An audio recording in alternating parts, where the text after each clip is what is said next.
Look at this. It's just 21 miles wide at its narrowest point. But this tiny strip of water, the Strait of Hormuz, is arguably the most dangerous pivot point on the planet. Every single day, about 20 to 30 massive oil tankers pass through here. That represents roughly 20% of the world's total oil consumption. If this flow stops, the global economy doesn't just stutter, it freezes. This isn't just a logistical headache. It's about why your gas, your heating, and the groceries you buy at your local supermarket are getting more expensive every single month. For decades, we relied on a philosophy called just-in-time manufacturing, pioneered by giants like Toyota and mastered by companies like Apple. The concept was simple. Why pay for expensive warehousing when you can have parts arrive exactly when you need them? It was a logistical masterpiece that freed up billions in cash and kept prices low for consumers. But that model had one fatal, hidden flaw. It assumed the world was frictionless. It assumed the oceans were always safe and the ports were always open. When a geopolitical spark hits a critical choke point like Hormuz, that illusion of a frictionless world shatters. Suddenly, shipping giants are forced to abandon their planned routes. They are forced to reroute ships all the way around Africa. Think about the scale of that, adding thousands of miles to every single journey, burning millions of dollars more in fuel, and delaying deliveries by weeks. This creates what experts call the bullwhip effect. A delay in the Gulf doesn't just stay in the ocean. It creates a ripple effect. That tanker carrying essential components gets stuck.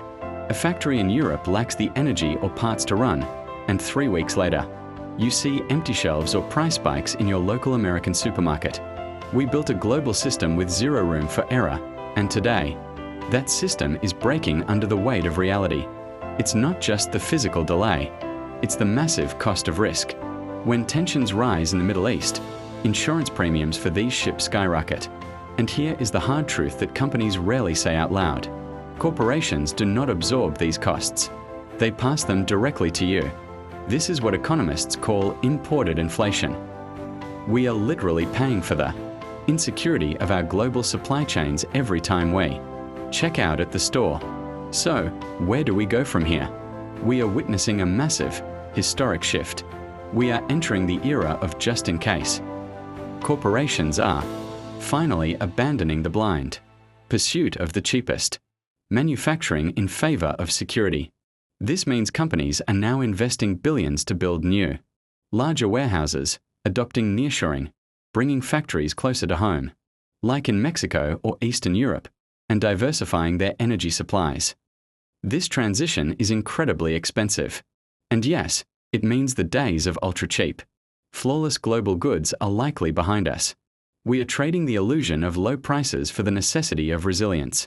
The world is changing, and operational resilience is the new currency. Is this price worth the security? Or are we just building more inefficiencies into the system that will eventually cost us more? It's a question that will define the economy of the next decade.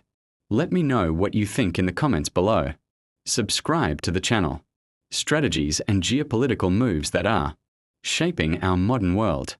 I'll see you in the next video.